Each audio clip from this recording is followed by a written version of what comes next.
A South African civil rights organization, AfriForum, wants the United Nations to act against President Cyril Ramaphosa and former International Relations Minister, Lindiwe Sisulu.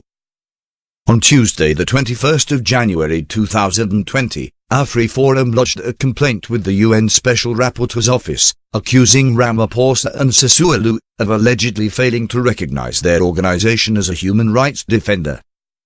Ernst Rowitz, the head of policy action at AfriForum, made the claim in a letter he wrote to the UN Special Rapporteur, Michael Forst, in which he accused Ramaphosa and Sisulu of allegedly impairing the work that AfriForum was doing to promote human and civil rights in South Africa.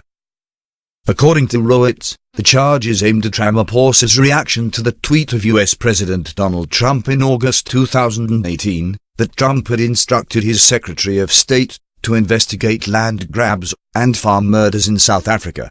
In reaction to the tweet, Ramaphosa said in an interview on Bloomberg that Trump had been misinformed about the situation in South Africa. Expanding on the remarks of Ramaphosa, Rowitz said, the South African president had insisted that there are no killings of farmers or white farmers in South Africa. There is no land grab in South Africa.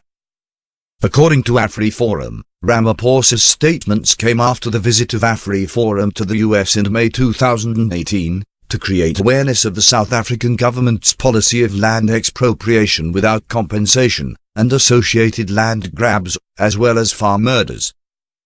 Rowitz continues. Shortly after AfriForum's trip to the US, the then Minister of International Relations and Cooperation, Lindiwe Sisulu, responded to AfriForum's liaison tour to the US, by accusing the US President and AfriForum of spreading blatant lies and misinformation about South Africa.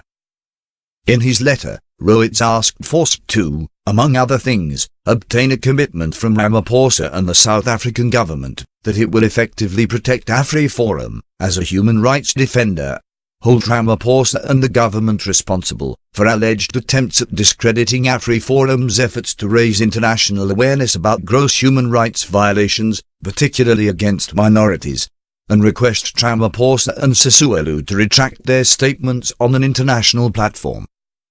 Rowitz said, the first step in addressing these issues is to admit that they exist.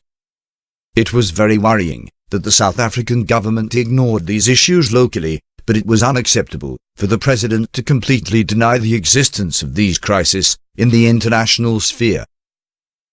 Please check in the description box below for the links to the sources of this report. Thanks for watching. Please comment, like, share and subscribe.